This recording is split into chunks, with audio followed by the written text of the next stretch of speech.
আমাদের সিলেট অঞ্চলে একটা মানুষ, ভাইয়েরা বন্ধুরা, একটা বাজার, বলবো না সে বাজারের নাম। এই বাজারে একজন প্রসিদ্ধ এমন সুদখোর ছিল, সুদের ব্যবসা করত। মৃত্যুর আগে তার পেটটা এত বড় হয়ে যায়, তখন তারে নিয়ে যাওয়া হয় সিলেট শহরে। তখনকার সময় সিলেটের প্রসিদ্ধ ডাক্তার ছিলেন ডাক্তার খালিক, ডাক্তার আব্দুল খালিক তার নাম, নিরাময় পলিক্লিনিকের মালিক। তার কাছে নিয়ে যাওয়া হলো। ডাক্তার সাহেব তারে বিষ্ণের ভিতরে ঢুকায় চেক করেন। চেক কইরা ডাক্তার দৌড় দিয়া কয়, কারা কারা তোমরা এসেছো গো? তাড়াতাড়ি করে আমার হাসপাতাল থেকে তারে নিয়ে বের হও, কারণ আমার মেশিনে তার পেটের ভিতরে এমন এক সাপ ধরা পড়েছে, এমন বিষাক্ত সাপ আমি জীবনে কোথাও দেখি নাই। আমার নবী বলেছেন জাহান্নামে তার পেটের ভিতরে সাপ। আল্লাহ বাস্তবে দুনিয়াতে দেখায় দিলেন, মৃত্যুর আগেই তার পেটের ভিতরে এক সাপ, বিষাক্ত সাপ। ডাক্তার সাহেব কই, তাড়াতাড়ি আমার কাছ থেকে বের হও, এমন সাপ বের করা আমার পক্ষে সম্ভব নয়। ভারতের মাদ্রাজ নিয়ে যাওয়া হলো। মাদ্রাজের ডাক্তাররাও বলতেছে আমাদের মিশনও সাপ ধরা পড়ছে, এই সাপ বের করা আমাদের পক্ষে সম্ভব নয়, তাড়াতাড়ি করে তোমরা বাংলাদেশে ফেরত যাও।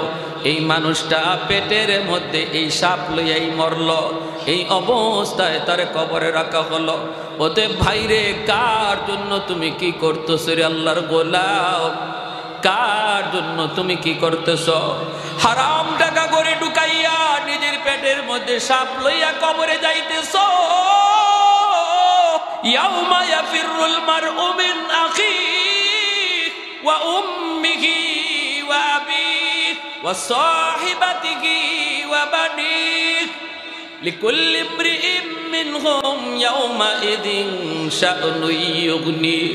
আল্লাহ পাক রব্বুল আলামিন কয়, তোর মা সেদিন তোরে চিনবে না, তোর বাবা সেদিন তোরে চিনবে না, আদরের স্ত্রীটা সেদিন স্বামীকে চিনবে না, কলিজার টুকরা সন্তানও সেদিন বাবার পরিচয় দিবে না। তাহলে কার জন্য তুমি কি করতেছ? হারাম টাকা করে ঢুকাইয়া ছোট ভাই ডাক দিয়ে কয়, ভাইয়া দুহাই দুহাই, ভাইয়া তুমি সুদের ব্যবসা ছেড়ে দাও। আমার মাদ্রাসায় পড়াইতেছো, আবার তুমি সুদের ব্যবসাও করো। কেউ তোমার পক্ষে আসবে না, কেউ তোমার বিপদে পাশে দাঁড়াবে না। বড় ভাই কয়, তুই পণ্ডিতি করিস না, মাদ্রাসা খেলে গেছো, আরো কিছু পড়ো।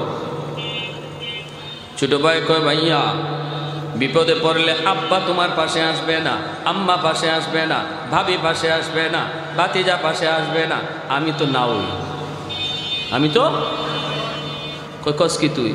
রক্ত পানি কইরা আমি সবাই খাওয়াইতেছি, পালতেছি, বিপদে পড়লে কেউ আসবে না। কয় না, একটু পরীক্ষা করে দেখবানি দুনিয়াতে। কয় কেমনি পরীক্ষা করবি? ছোট ভাই কয়, তুমি মরা মানুষের ভান ধরে পড়ে দিও, এরপরে শুধু কানটা তুমি সজাগ রাখো আর শুধু শুনবা কে কি কয়। বড় ভাই বট গাছের তলে গিয়ে সে মরা মানুষের ভান ধরে পড়ে গেছে। ছোট ভাই বড় ভাইকে মরা মানুষের লাশ বানাইয়া বাড়িতে আইনা হাজির, কান্না করে আর কয়, আব্বা ভাইয়া তো মারা গেছে, ভাইয়া তো মারা গেছে। বাপেও কান্দে, মায়েও কান্দে, ভাবিও কান্দে, বাতিজাও কান্দে, সবাই কান্নাকাটি রোল পড়ে গেছে। ছোট ভাই বড় ভাইয়ের কানে কানে যায়, কয় ভাইয়া এখন সজাগ আছো নি? কয় সজাগ তো আসছি, তুই খালি খেয়াল রাখবি কেউ যেন গরম পানি না ডালে। কয় না সমস্যা নেই, আমি আসছি, টেনশন করো না, কানটা খালি সজাগ রাখো, সৈন্য কে কি কয়। কয় আব্বা জিন হুজুরের কাছে আমাকে একটু যাওয়ার সুযোগ দেন, আমি হুজুরের কাছে একটু যাই। আমার মন বলে ভাইয়ার দম হয়তো আটকে আছে, এটা হয়তো কোনো জিন্নাতের কারসাজি, কারণ বট গাছের তলে ঘটনা ঘটছে, আমার একটু হুজুরের কাছে যাইতে দেন। বাপে কয়, বাবা দৌড়তে দৌড়তে দৌড় দেওয়া গেছে জিন হুজুরের কাছে। কে জিন হুজুর? হেতে নিজেই তো জিন, সব কাহিনী তো হেই ঘটাইছে। দৌড়ে আসছে, কয় আব্বা জিন হুজুরে আমার একটা ফু শিখাইয়া দিছে। ফুর মধ্যে অ্যাকশন আসেনি না নাই? হ্যাঁ জোরে মাতুকা। ফখরে বাঙ্গাল রহমতুল্লাহি আলাইহি এক নাস্তিকে কয়, হুজুর মানুষে আর কত ধোঁকা দিবেন? কিসে? কই যে মানুষ কয় হুজুর একটা ফু দেন, আর আপনি আপনি একটা ফু মাইরা দিলেন, একটা বাতাস দিলেন। এই বাতাস দিয়ে কি হইল? মানুষ আর কত এমন দুঃখা দিবেন হুজুর? আল্লাহর ওয়ালি কয় তুমি ফুতে কি হয় বুঝো না। কয় ফুতে কি হইব? এটা একটা বাতাস, এটা হইব কি আবার? ট্যাবলেটও না, ইঞ্জেকশনও না। তো আল্লাহর ওয়ালি কয় বাতাসে কি হয় তুমি বুঝো না? কয় না, বুঝি না। ফখরে বাঙ্গাল রহমতুল্লাহ আলাইহি কয় তুমি বুঝবা কেমনে? তুমি তো জারর সন্তান, তোমার বাপের ঠিক নাই। গালিটা কঠিন হয়ে গেছে না? এর সাথে সাথে চেহারা লাল হয়ে গেছে, বডিতে ফুলে গেছে, হুজুরকে ধরে ফেলবে। তো মৌলবী আমার এত বড় কথা কইছে, মানুষজন দৌড়ায় আয়সা ধরছে, কিরে কি হয়েছে? কয় হুজুরে জিগাও না কি হয়েছে, আমার কি কইছে শুনছে। হুজুর কি কইছেন? কয় না কিছু কই নাই তো, আমি বলছি শুধু জারর সন্তান, ওর বাপের ঠিক নাই। মানুষে কয় হুজুর একটু বেশি হয়ে গেছে।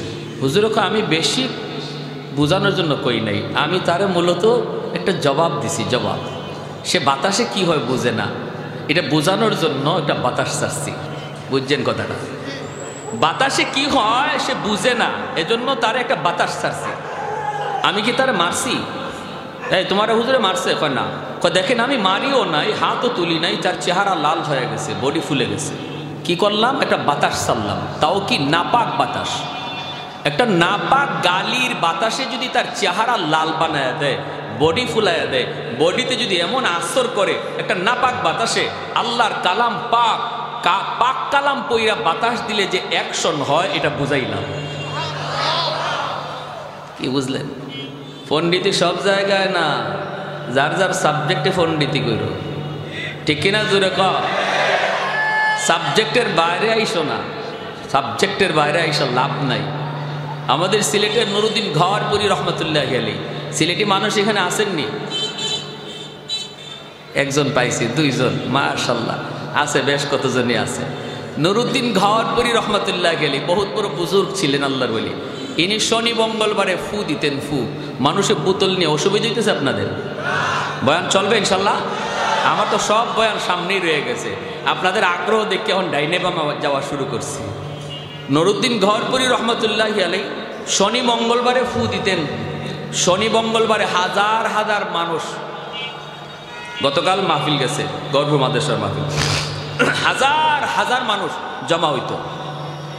এখন এতগুলা মানুষের বোতলে হুজুরে ফু দিলেও তো একদিন লাগবে। এজন্য হুজুরে মাদ্রাসার সামনে বিশাল বড় এক পুকুর আছিল, পুকুর। এই পুকুরের মাঝে ফু দিয়ে হুজুর চলে যাইতেন, আর বলতেন পুকুরের পানি নাও। এই বিশাল বড় পুকুরের মধ্যে ফু দিয়া চলে যেতেন, আর মানুষ পুকুর থেকে বোতল বইরা পানি নিত, এই পানিতে কাজ হয়ে যেত। আল্লাহর কালামে আসর আসেনি না নাই? এক লোক লন্ডন থেকে আসছে, হুজুরের বহুত বড় ভক্ত। আয়া কয় হুজুর আমি বড় আশা করে আসছি হুজুর, আপনার কাছ থেকে আমি এক বোতল পানি ভরা নিমু লন্ডন। আল্লাহর ওলি কয়তে নিয়ে যাও, পুকুরে ফু দিছি তো।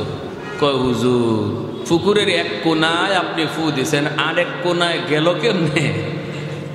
এই ফু ওই কোনায় যায় কেমনে? হুজুর আমার ইয়াকিন হয় না, হুজুর আমার একটু আপনি খাসভাবে একটা ফু দিয়া দেন, আমি পানি খান লন্ডন নিতাম। আচ্ছা, তো আল্লাহর ওলি কয় তোমার ইয়াকিন হয় না? কয় না হুজুর ইয়াকিন হয়, কিন্তু ইতমিনানে কলব হয় না, আত্মার প্রশান্তি হয় না। তা আল্লাহর ওলি বলেছে ঠিক আছে, তোমার প্রশান্তি হোক, কেমনে হবে? কয় আমার এই জগের মধ্যে যদি আপনি একটা ফু দেন, কাচের জগ। আল্লাহর ওলি বলেন আমি ফু দিতেছি, তুমি জগ ভালো করে ধরো। আল্লাহু আকবার, জোরে কও। উনি বলেন আমি খাসভাবে তোমারে ফু দিতেছি, তুমি জগ ধরো। কো হুজুর এটা কি কোন? জগ তো ধরছি। কো ভালো করে ধরো।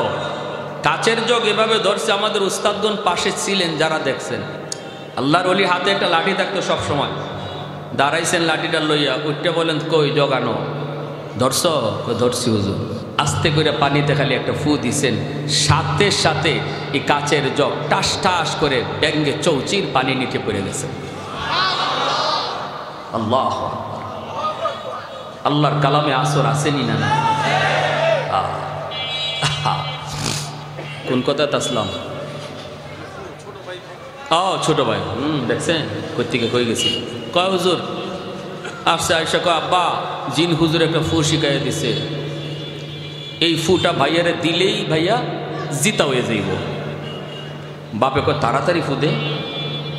আব্বা হুজুর একটা শর্ত লাগাই দিছে। শর্ত কই কি শর্ত? হুজুরে বলছে এই ফুটা তোমার ভাইয়ের শরীরে দিলে ভাই জিতা হবে 100%। তবে এর আগে একজন জিতা মানুষের শরীরে ফুটা দেওয়া লাগবে। এই জিতা মানুষটা ফু খাইয়া হে জিতাও থাকতে পারে, মরতেও পারে, তবে মরার সম্ভাবনা বেশি না, কম, জিতার সম্ভাবনাটাই বেশি। এখন ছোট ভাই বাপরে কয় আব্বা এত কষ্ট করে আমার ভাইয়ের সংসার পালার জন্য যখন যা লাগে তাই ব্যবস্থা করে, এই ভাইটাকে বাঁচানোর জন্য আব্বা তোমার গায়ে ফুটা দিমুনি। আর বড় ভাইরে কয়ে গেছে খালি কান খাড়া রাখো, কে কি কয় শুনবা। বাপে এই ফুটা খাইলে মরে যাবো এটা কি 100%? না, সম্ভাবনা আছে, তবে এটা মরার সম্ভাবনা খুব কম, জীবিতই থাকবে। এরপরও বাপে কয় রাখ, আমার গায়ে ফু দিস না, ওর বউরে ডাক। শুরু হয়েছে এখন ফালানি, ওর বউরে ডাক। আস্তে করে কানায় কাছে গিয়ে ভাই শুনছুনি আব্বা কিতাব হয়েছে? শুনছি। ভাবি, ও ভাবি কান্দনা, কান্দনা গো ভাবি, ভাইয়া জিতা হইব। একটা ফুল হইয়া আইসি জিন হুজুরের কাছ থেকে, ফুটা দিলেই ভাইয়া জিতা হইয়া যাইব। কিন্তু ভাবি গো ফুটা তো একজন জিতা মানুষের শরীরে আগে দেওয়া লাগবে। আব্বারে বলছিলাম, আব্বা রাজি হয় না। ভাবি তুমি রাজি আসনি? এত কষ্ট করে ভাইয়ে, এত মায়া করে, এত মহব্বত করে তোমাকে ঈদে ঈদে তোমার শাড়ি কিনে দেয়, যখন যা চাইছো অলংকারের গাট্টি আর গাট্টি, যত যা কিছু চাইছো সব তোমাকে দেয়, এত মহব্বত করে ভাইয়ে। ভাবি গো তোমাকে এই ভাইটারে বাঁচানোর জন্য তোমার গায়ে ফোঁটা দিমুনি। এমনি ভাবি কয় যেখানে আসো এখানে খারাপ, সামনে আইও না, যে মরছে হে ওই মরুক। কি জবটা দিছে? এমনি দাঁড়ে গিয়ে কয় ভাই ভাবির কথা শুনছনি? কয় শুনছি। তুই খালি খেয়াল রাখিস কোনোটা যেন গরম পানি না ডালে। কয় না আমার এই ব্যবস্থা আছে, তুমি এই ডরাইও না। বাতিজা কান্দো না, ম্যাট্রিক পরীক্ষা দেওয়ার আগেই মোবাইল চাইছো, এত মোটা মোবাইল। আমার ভাই তোমার মোবাইল কিনে দিছে, পাস করলে পরে তুমি দাবি করছো বাইক পালসার দিবে, এটাও দিবে। কিন্তু বাতিজারে তোমার এই আব্বারে বাঁচানোর জন্য ফুটা তোমার গায়ে দিমুনি। তোমার দাদা রাজি না, তোমার দাদি রাজি না, তোমার মা রাজি না, তুমি নি রাজি আছো বাতিজা, একটু ফুটা তোমার গায়ে দিমুনি, একটু কও। এমনি বাতিজায় কয় চাচা আজকে থেকে তুমি আমার আব্বা, তাও ফু দিও না। মরা বেটা উঠতে দিছে দৌড়, এক দৌড়ে মাদ্রাসা গিয়া কয় হুজুর মাপ চাই, জীবনে আর সুদ খাইমু, বুঝে ফেলছি আমি, আমার লাগে কে কদ্দুর করবো, আমি অত বুকার মতো সবরে খাওয়াইমু, আর ফার গুতা কিল যা আছে সব একা আমি সইমু, দরকার নাই। এজন্যই যে মানুষ হারাম গড়ে ঢুকায় এই কথা বোঝার পরেও যে সব হিসাব তার, আর যারা খাইতেছে ফাও ফাও খাইতেছে কারো হিসাব দেওয়া লাগবে না, 10 জনের হিসাব সে একা দিব, এই কথা জানার পরেও যে মানুষ হারাম টাকা দিয়ে ঘর বানাইতেছে, হারাম টাকা দিয়ে ঘরের মানুষ সে খাওয়াইতেছে, এর মতো দুনিয়াতে বুকা আর কেউ নাই। আওয়াজ দিয়া বলেন ঠিক কি না? এজন্য আমার ভাইরা মনোযোগ দিয়ে শুনো, আল্লাহর গোলাম বাইরে জন্য খেয়াল রাখবা, কোনোদিন হারাম টাকা দিয়ে নিজে ইচ্ছে করে বোঝা মাথায় নিব। ব্যবসা করে যেই মানুষটা ব্যবসা করলো, যেই যুবক ভালো করে তার সুযোগ ছিল সুদের ব্যবসা করার, এরপরও সে সুদ খায় না, আল্লাহর ভয়ে 5 ওয়াক্ত নামাজ এসে মসজিদে যায়, আজান হলে পরে শাটারটা বন্ধ করে দেয়, মাপে কম দেয় না, মিথ্যা কথা বলে না, না ভেজাল মাল কোনোদিন ভালো করে বিক্রি করে না, ভেজালটারে ভেজাল কয়, ভালোটারে ভালো কয়। 100% সততার সাথে যেই ব্যবসা করে যেই যুবক, এই যুবক যখন আজান হলে মসজিদে যায়, ওই দোকানদার যখন আজান হলে মসজিদে যায়, আল্লাহর নবী রহমতের নবী বলেন তার সুযোগ ছিল মিথ্যা বলার, সুযোগ ছিল মাপে কম দেওয়ার, এরপরও যে করে না, তোমরা মনে রাখো আমি নবী বললাম, সে তোমাদের মধ্যে আল্লাহর ওলি। লা ওয়ারাকাল কাফি, লা ওয়ারাকাল কাফি। এজন্য বলতেছি যুবকদের জন্য আল্লাহর ওলি হওয়া বড় সহজ, যুবকদের জন্য আল্লাহর ওলি হওয়া সহজ। যদি সে যৌবনে আল্লাহর গোলামি করে, আল্লাহর গোলামি করে রে যুবক, যেই যুবক যৌবনে আল্লাহর গোলামি করে, এই যুবকের সেজদার দিকে তাকাইলে আল্লাহ জমিনের প্রতি মায়া লেগে যায়। আল্লাহ পাক রব্বুল আলামিন হাদিসে কুদসিতে বলে, প্রতিদিন জমিন আমি আল্লাহর কাছে আবদার করে ইয়া রাব্বি আবতালিউ ইবনা আদম ফি কারি, ওগো মালিক মন চায় জমিনের জালেমগুলিকে আমি গিলে ফেলি, গুনাহগারগুলিকে আমি গিলে ফেলি। যেই পরিমাণ জুলুম হয়, যেই পরিমাণ অত্যাচার হয়, যেই পরিমাণ গুনাহ হয়, আমার জমিন আমি আর বরদাস্ত করতে পারি না। আসবিরু ইলা মাতা আসবিরু, আর কতকাল আমি জমিনের উপরে এই গুনাহ দেখব, জমিনের উপরে এই অত্যাচার সইব। আল্লাহ অনুমতি দাও, আবতালিউ ইবনা আদম ফি কারি, আমি জমিন আমার উদরে সবগুলিরে গিলে ফেলি। আল্লাহ কই কেন? কইলি আন্নাহুম ইয়ারযুকু বিরিজকিকা ওয়া ইয়াসিকা ওয়া ইয়ারজুলু বিরিজলাইকা ওয়া ইয়াসিকা ওয়া ইয়াতাকাল্লামু বিলিসানিকা ওয়া ইয়াসিকা। আল্লাহ তোমার দেওয়া হাত দিয়া তোমার নাফরমানি করে, আল্লাহ তোমার দেওয়া পা দিয়া তোমার নাফরমানি করে, তোমার দেওয়া জবান দিয়া সে নাফরমানি কথা কয়।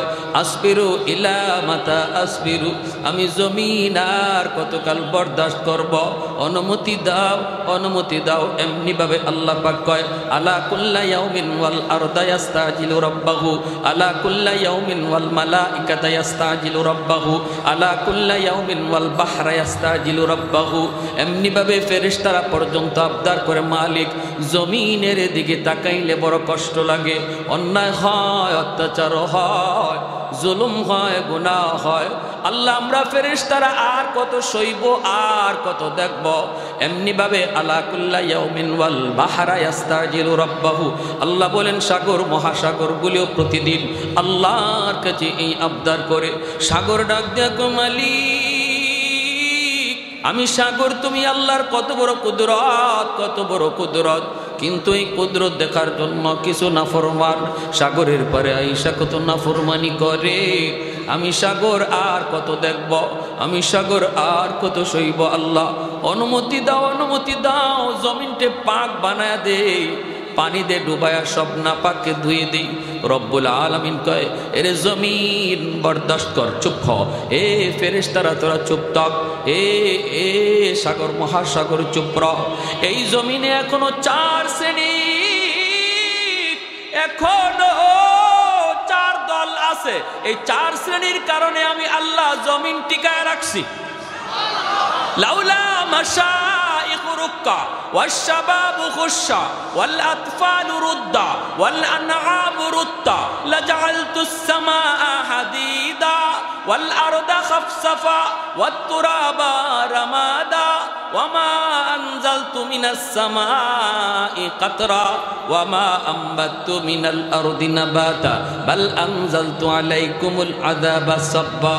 আল্লাহ পাক রব্বুল আলামিন বলে, এই জমিনের ভিতরে এখনো কিছু আমার বৃদ্ধ বান্দা বান্দি রয়েছে, যাদের কোমরে ব্যথা, হাঁটুতে তার ব্যথা, কোমরে ব্যথা, হাঁটুতে ব্যথা। এরপরও আমার বান্দা টুকটুক টুকটুক করে আমি আল্লাহর ঘর মসজিদে চলে যায় রে, সেজদা দিতে তার কষ্ট হয়। এরপরও আমি আল্লাহর কদমে সেজদা দেয়, মাথা ঝুঁকাইলে আর মাথা তুলতে পারে না, তবু আমার কদমে সেজদা দিয়ে মাথা ঝুঁকায়। তার ওই মাথা ঝুঁকানি দেখলে এই জমিনের প্রতি আমি আল্লাহর মায়া লেগে যায়। ওয়াশবাবু খুশা, আল্লাহ বলে জমিনের ভিতরে এমনও কিছু যুবক, এমনও কিছু যুবক রয়েছে যৌবনের পাগলামি করে না, যৌবনকালে তারে আমি আল্লাহর গোলামি করতে দেখা যায়। এ যুবক, তুমি যদি বলো যৌবনে পারা যায় না, আমি বলবো তোমার মতো যুবক যদি তাকাও সব জায়গায় এমন কিছু যুবক পাওয়া যাবে যারা যৌবনে আল্লাহর গোলামি করে, মসজিদে নামাজ পড়ে, আসেনি না নাই? কলেজে গেলে নামাজি যুবক পাওয়া যায়, ভার্সিটিতে গেলেও নামাজি যুবক পাওয়া যায়, আর্মিতে গেলেও নামাজি যুবক পাওয়া যায়, পুলিশে গেলেও নামাজি যুবক পাওয়া যায়। এ যুবক ভার্সিটিতে পইরে যদি যুবক মাথায় পাগড়ি পইরাম মুখে নবী সুন্নত দাড়ি রেখা আল্লাহর গোলামি যৌবনে করতে পারলু, তুমি কেন পারবা না রে ভাই? তুমি কেন পারবা না? পারবো না এমন কাজকে বলা হয় যেই কাজ কেউ পারে না। একজন যদি পারে তাহলে বোঝা যায় পারা সম্ভব, ঠিক না? একজনও যদি পারে তাহলে বোঝা যায় পারা সম্ভব। তুমি যদি পারো আর একজন যদি পারে, তুমি কেন পারবা না? তুমি কেন পারবা না?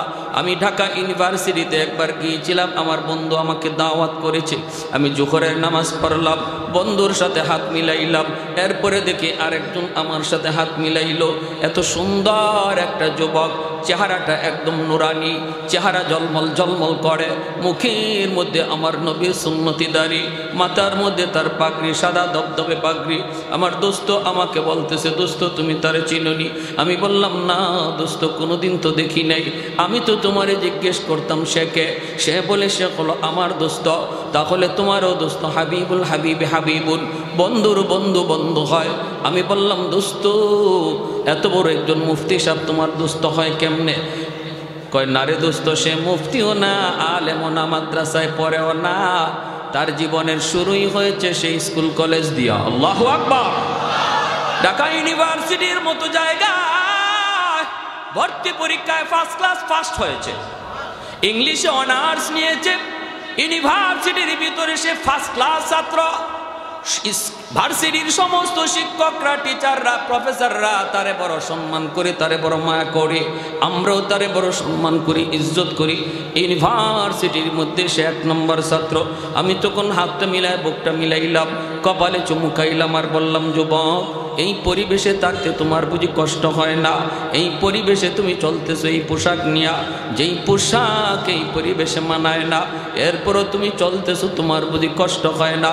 যুবক চোখ থেকে দর দর করে পানিটা জড়ায় কান্দে আর কই, হুজুর আমার জন্য আপনি দোয়া করবেন, দোয়া করবেন। আমি আমার নবীর সুন্নত তরিকায় ভার্সিটিতে চলি, আমাকে সবাই মায়া করে, আমার বন্ধুরা আমাকে আগে সালাম দেয়, এমনকি আমার ক্লাসমেট মেয়েরা যারা আছে এরাও আমাকে দেখলে মাথায় কাপড় দিয়া দেয়। তাহলে সে যদি পারে, তুমি কেন পারবা না? এ যুবক, তোমার দিকে আমার আল্লাহর কুদরতি নজর, আমার মালিকের কুদরতি নজর। আল্লাহ কয়, এই জমিনের ভিতরে এমনও কিছু যুবক পাওয়া যায় যেই যুবকগুলি আমি আল্লাহকে ডরায়, যেই যুবকগুলি যৌবনে আমি আল্লাহকে ভয় পাই। ওরা যখন যৌবনে আমি আল্লাহর কদমে সেজদা দেয়, এই যুবকগুলির সেজদার দিকে তাকাইলে গুনাহগার জমিনের প্রতি আমার মায়া লেগে যায়। ওয়াল আনআম রুদ্দা, আল্লাহ পাক বলে আরেকটা শ্রেণী হলো জমিনের ভিতরে পশু পাখি আছে, এদের কোনো গুনাহ নাই, অন্যায় নাই, অপরাধ নাই। আসমানি গজব, জমিনি গজব যদি জমিনে নামে, পশু পাখিগুলি এই আযাব গজবের শিকার হয়ে যায়, অথচ এদের উপরে কোনো শরীয়ত নাই, শরীয়তের কোনো বিধিবিধান নাই। এদের দিকে তাকাইল জমিনের প্রতি মায়া লেগে যায়। আল্লাহ পাক বলে 4 নম্বর দল হলো ওয়াল আতফাল রুদ্দা, জমিনের ভিতরে কিছু শিশু বাচ্চা আছে, প্রতিটা বাপ মার কিছু শিশু বাচ্চা আছে, এই শিশু বাচ্চাগুলির উপরে শরীয়তের বিধান নাই। আমি আল্লাহর পক্ষ থেকে শিশু বাচ্চাগুলির উপরে হালাল হারামের বিধান নাই, জায়েজ না জায়েজের কোনো বিধান নাই।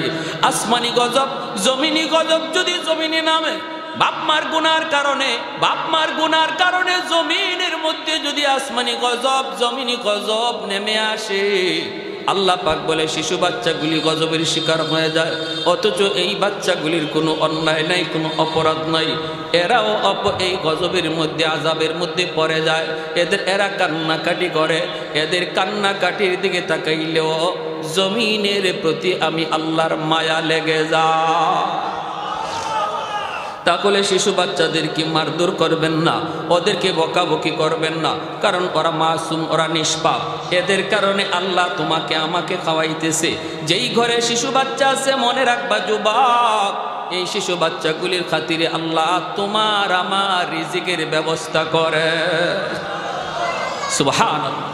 লা জিদ্দা ওয়ালা নিদ্দা ওয়ালা হাদ্দা লিমাওলা, লা জিদ্দা ওয়ালা নিদ্দা ওয়ালা হাদ্দা লিমাওলা, الآن كما كان ولم يلق زوالا الآن كما كان ولم يلق زوالا لا مثل ولا صور مثلا ونذيرا من قال سوى ذلك قد قال محالا من قال سوى ذلك قد قال محالا لا ولد ولا والد لا عم وخالا لا شبه ولا مثل ولا كفوا لمولا আল্লাহু আকবার জোরে বলি আর একটু জোরে বলি আল্লাহু আকবার আল্লাহ পাক কয় যদি এই জমিনের মধ্যে চার দল না থাকতো তাহলে কি হতো জানো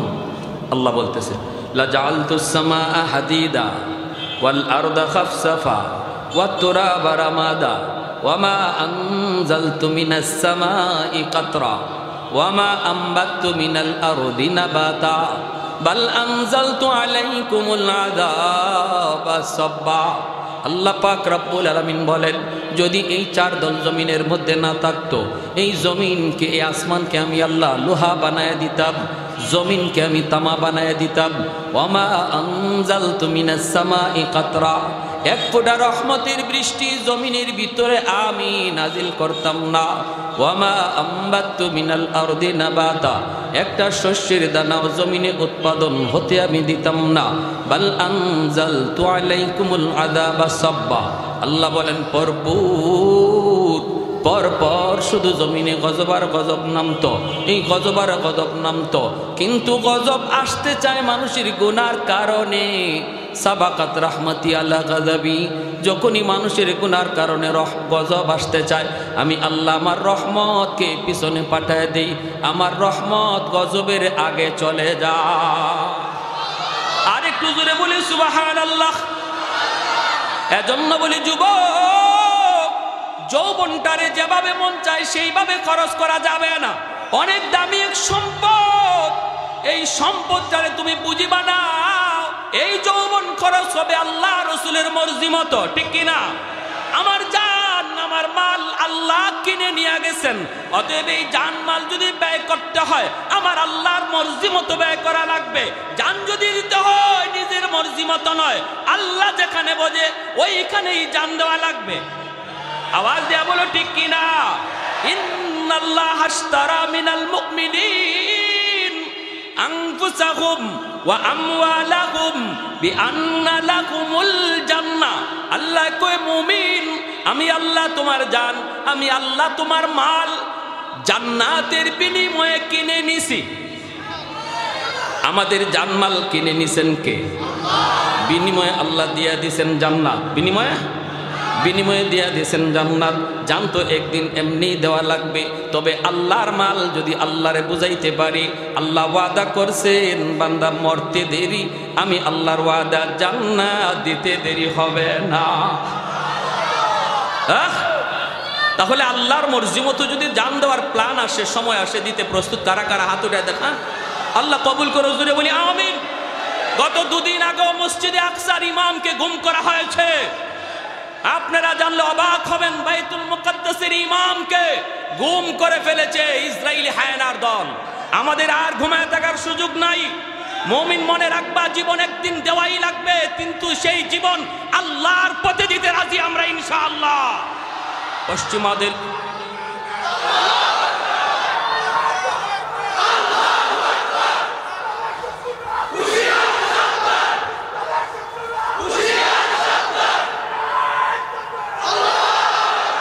পশ্চিমাদের চোখ পড়েছে কাবাগরের প্রান্তরে ব্রিটিশ দালাল দল বেঁধেছে ধ্বংস করতে চায় কারে পশ্চিমাদের চোখ পড়েছে কাবাগরের প্রান্তরে ব্রিটিশ দালাল দল বেঁধেছে ধ্বংস করতে চায় কারে আল্লাহ পাকের ঘর তোর সাহস থাকলে ধর আল্লাহ পাকের ঘর তোর সাহস থাকলে ধর দো জাহানের মালিক যিনি পবিত্র কাবা ওই আরবের দিন বাঁচাতে সত্য ন্যায়ের মুক্তি চাই মুহাম্মদের বাহিনী আজ আসলে তোদের রক্ষা নাই ওই আরবের দিন বাঁচাতে সত্য ন্যায়ের মুক্তি চাই মুহাম্মদের বাহিনী আজ আসলে তোদের রক্ষা নাই মুহাম্মদুর রাসূলুল্লাহর বাহিনী আসেনি হাত উঠে বলো আসেনি একটু দাঁড়াও, জেগে ওঠো ওহে মুসলমান, আর কতদিন দিন ইসলামের সইবে অপমান। একটু দাঁড়াও, জেগে ওঠো ওহে মুসলমান, আর কতদিন দিন ইসলামের সইবে অপমান। রক্ত দিয়ে পবিত্র ওই মক্কা মদিনা, সেই জমিনে সিনেমা হল চলতে পারে না। রক্ত দিয়ে পবিত্র ওই মক্কা মদিনা, সেই জমিনে ইহুদিরা চলতে পারে না। নূর মক্কার ইসলাম তার তাকলো কি আর দাম, বন্দিশালায় তাকে যদি কাবার ইমাম। ওই আরবের দিন বাঁচাতে সত্য ন্যায়ের মুক্তি চাই, মুহাম্মদের বাহিনী আজ আসলে তোদের রক্ষা নাই। ওই আরবের দিন বাঁচাতে সত্য ন্যায়ের মুক্তি চাই, মুহাম্মদের বাহিনী আজ আসলে তোদের রক্ষা নাই। মুহাম্মদুর রাসূলুল্লাহ বাহিনী আসেনি, হাত উঠে বলো আসেনি। পশ্চিমাদের চোখ পড়েছে কাবাগরের প্রান্তরে, ব্রিটিশ দালাল দল বেঁধেছে ধ্বংস করতে চায় কারে।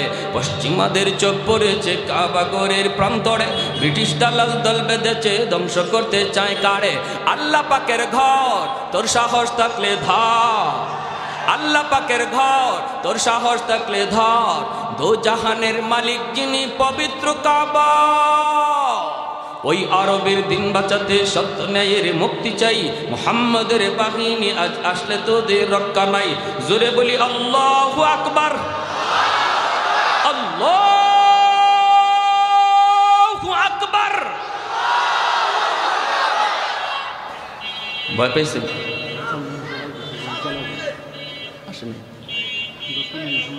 ভাইরা আমার, আল্লাহর নবী রহমতের নবী, মুতার যুদ্ধে মায়ার নবী তিনি ঘোষণা করেছেন, আল্লাহর নবী বলেন দুশমন 2 লক্ষ, মুজাহিদ বাহিনী মাত্র 3000। আল্লাহু আকবার জোরে কোন। দুশমন হলো 2 লক্ষ, মুজাহিদ বাহিনী মাত্র কয় হাজার? আরো জোরে কয় হাজার? মায়ার নবী দয়ার নবী বলেন, সাহাবীরা শোনো, আজকের যুদ্ধ হবে ইসলামের ইতিহাসের ঐতিহাসিক যুদ্ধ। এই যুদ্ধে আমি নবী 3 জন সেনাপতি নিযুক্ত করলাম। নবী বলেন 1 নম্বর সেনাপতি হবে আমার পালক পুত্র যায়েদ ইবনে হারেসা। আল্লাহর নবী বলেন, আমার যায়েদ যদি শহীদ হয়ে যায় সেনাপতি হবে জাফর ইবনে আবি তালিব। নবী বলেন, জাফর যদি শহীদ হয়ে যায় সেনাপতি হবে আব্দুল্লাহ ইবনে রাওয়াহা। আব্দুল্লাহ যদি শহীদ হয়ে যায় সেনাপতি হবে চতুর্থ একজন। চতুর্থ নম্বর সেনাপতির নাম নবী ঘোষণা করেন নাই, 3 জন সেনাপতির নাম নবী ঘোষণা করেছেন। 1 নম্বরে নবী বলেছেন যায়েদ ইবনে হারেসা, আমার নবীর পালক পুত্র, নবীর একমাত্র পালক পুত্র যায়েদ ইবনে হারেসা। নবী বলেন যায়েদ যদি শহীদ হয়ে যায় সেনাপতি হবে জাফর। এতেই বোঝা গেল মদিনার মসজিদের পাশেই একটা কান্নার রুল পড়ে গেল। সমস্ত সাহাবায়ে কেরাম বুঝে ফেললেন এই যুদ্ধে নবীর সন্তান, নবীর সন্তান যায়েদ তিনি শহীদ হয়ে যাবেন, কারণ নবী যায়েদের নামের সাথে শহীদ শব্দ লাগায়া দিছে। দ্বিতীয় সেনাপতি জাফর ইবনে আবি তালিব। নবী বলেন আমার জাফর যদি শহীদ হয়ে যায় সেনাপতি হবে আব্দুল্লাহ ইবনে রাওয়াহা। সাহাবায়ে কেরাম বুঝে গেছেন জাফর শহীদ হয়ে যাবেন, এমনকি জাফর নিজেও বুঝে গেছেন তিনি শহীদ হবেন, যায়েদ নিজেও বুঝছেন তিনি শহীদ হবেন। 3 নম্বর সেনাপতি নবী বলেন আব্দুল্লাহ ইবনে রাওয়াহা। আব্দুল্লাহ যদি শহীদ হয়ে যায় সেনাপতি হবে চতুর্থ একজন, তাহলে আব্দুল্লাহ শহীদ হয়ে যাবেন। আব্দুল্লাহর নামের সাথেও শহীদ শব্দ লাগানো হয়েছে। 3 জন সাহাবী তারা নিশ্চিতভাবে বুঝে গেলেন এই যুদ্ধই তাদের জীবনের শেষ যুদ্ধ, এই যুদ্ধ থেকে তারা ফিরবেন না, এই যুদ্ধ তাদের জীবনের শেষ যুদ্ধ। এরপরও বিন্দু পরিমাণ পিছু হটতে রাজি না। এই কথা নবীকে বলেন না, নবীকে আমার একটু সমস্যা আছে, ওগো নবী আমি অসুস্থ, আমার ঘরে কিছু কাম আছে, একজনও এই কথা বলেন না। মায়ের নবী বলেছেন যুদ্ধে যাওয়া লাগবে, নিশ্চিত শহীদ জানার পরও তারা রাজি হয়ে গেল। আল্লাহর নবী বলে যাও যাও বিদায় নিয়ে আসো। নবী বলেন জাফর যাও বিদায় নিয়ে আসো। নবী বলেন আব্দুল্লাহ যাও তুমি বিদায় নিয়ে আসো। পরিবারের কাছ থেকে বিদায় নেওয়ার জন্য তিনজন যার যার পরিবারে গেলেন। যায়েদ ইবনে হারেসা তিনি কোথায় যাবেন? মদিনায় তার কেউ নাই, মদিনায় শুধু আমার নবী মায়ার নবী, যাকে তিনি আব্বা বলে ডাকেন। আমার নবীও যায়েদকে কলিজার টুকরা সন্তান কয়ে ডাকেন। আল্লাহর নবী, রহমতের নবী, মায়ার নবী বলেন, যায়েদ বিদায় নাও। যায়েদ বলে, নবী গো, কার কাছ থেকে বিদায় নেব? আল্লাহর নবী কয়, 10 বছরের তোমার একটা সন্তান উসামা, উসামার কাছ থেকে বিদায় নিয়ে আসো। উসামা আমার নবীর নাতি, উসামাকে আল্লাহর নবী মায়া করে আদর করেন। উসামার কাছেই যায়েদ গেলেন বিদায় নেওয়ার জন্য। যাইয়া নিজের বাচ্চাটারে কুলে তুলে নেন, কপালে চুমু খান, গালে চুমু খান। আর যায়েদ কান্দে আর কয়, বাবা আব্বু জিহাদে যাইতেছি, হয়তো এই জিহাদের ময়দান থেকে আব্বু আর জীবিত ফিরবো না। এই চুমাটাই, এই আদরটাই আমার জীবনের শেষ আদর। কোনোদিন যদি বাবার কথা ইয়াদ হয়, শাম সিরিয়ার রাস্তার কোনো এক কিনারায় বাবার কবর খুঁজে নিও। আল্লাহ নবীর কাছ থেকে যায়েদ বিদায় নেন। প্রথম সেনাপতি নবী বানাইছেন সন্তানকে। এ ভাইয়েরা, নেতার নেতৃত্বের গুণ শিখে যাও। নেতা কাকে বলে? নেতা তো পৃথিবীর, তুমি যদি সফল নেতা হতে চাও, পৃথিবীর শ্রেষ্ঠ সফল নেতা ছিলেন আমার নবী। নবীর কাছ থেকে আদর্শ শিখো। জিহাদের ময়দানে নবী নিজের সন্তানকে প্রথম সেনাপতি বানায় পাঠাইছেন। এই যুদ্ধে, যেই যুদ্ধে সন্তান আর ফিরে আসবে না, এটা নবী আল্লাহর কাছ থেকে জানছেন। জানার পরে প্রথম সেনাপতি বানাইছেন নিজের সন্তানকে। আর আমরা নেতাগিরি করি, আরেকজনের পুলারে রাস্তায় নামাইয়া নিজের পুলারে আমেরিকা পড়াই, ঠিক কিনা? নিজের পুলা লন্ডন কানাডায় পড়ে, আর গরিবের পুলার হাতে অস্ত্র দিয়ে রাস্তায় পাঠাই। এই হলো নেতা। আর আমার নবীর নেতৃত্ব বুঝেন। নবী জানেন আল্লাহর কাছ থেকে এই যুদ্ধে কেউ ফিরবে না সেনাপতি। সেই জায়গায় নবী তার সন্তানকে সর্বপ্রথম সেনাপতি বানাইছে। আদর্শ শিখে যাও। আল্লাহর নবী বলেন, যায়েদ তুমি বিদায় নিয়ে আসো। জাফর ইবনে আবি তালিব তিনিও বিদায় নিতে চলে গেলেন বাড়িতে। নিজের বাড়িতে বিদায় নিতে গেলেন। যায় দেখেন বিবি কোরআন তেলাওয়াত করে। ছোট্ট দুইটা বালক যাদের, 4 বছরের একটা ছেলে, 6 বছরের একটা ছেলে। এই দুটা ছেলে মায়ের পাশে বসে বসে কোরআন তেলাওয়াত শুনতেছে। মা যদি কোরআন তেলাওয়াত করে সন্তান হাফেজ কোরআন হয়। মা যদি বেশি বেশি কোরআন তেলাওয়াত করে সন্তান কোরআনের হাফেজ হয়। মা যদি পর্দা করে সন্তান পর্দা শিখে। মা যদি নামাজ পড়ে সন্তান নামাজি হয়। মার আমলটাই সন্তান বেশি আসর করে বেশি ফলো করে। কারণ মাকে সন্তানরা বেশি পায়, অল টাইম পায়। বাবাকে এত সময় সন্তানরা পায় না। মাকে যত টাইম সন্তান পায়। পেটে ছিল 10 মাস 10 দিন, তাও মায়ের সাথে। দুধ খাইছে তাও মায়ের সাথে। একটু ছোট্ট তাও মায়ের কাছে। বাবা ঘরের বাহিরে। এজন্য আল্লাহর নবী বলেন, আল মারআতু রাইয়াতুন আলা বাইতি যাওজিহা ওয়া ওয়ালাদিহি। নবী বলেন, একজন মাকে সন্তানের ব্যাপারে আল্লাহ 2 বার জিগাইব, বাবারে 1 বার জিগাইব। মায়ের জবাবদিহিতা বাবার চেয়ে বেশি।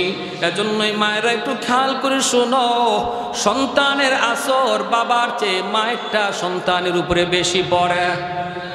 এজন্যই শরীয়ত কই, একজন দিনদার মা, এ যুবক, সবার আগে সন্তানের মা তুমি নির্বাচন তুমি করো রে যুবক। মন চাইলেই সুন্দরের দিকে দৌড় দিও না, বংশের দিকে দৌড়ায়ও না, টাকা পয়সার দিকে দৌড়ায়ও না।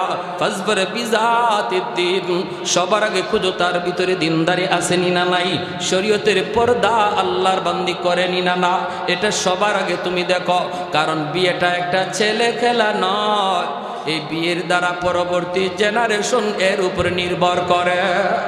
আমি যদি একটা আদর্শ সন্তান চাই, মা ভক্ত বাবা ভক্ত সন্তান চাই, একজন দিনদার আল্লাহওয়ালা সন্তান চাই, যদিও সে ডাক্তার কিন্তু দিনদার যেন হয়, ইঞ্জিনিয়ার হইল যেন আদর্শ ইঞ্জিনিয়ার হয়।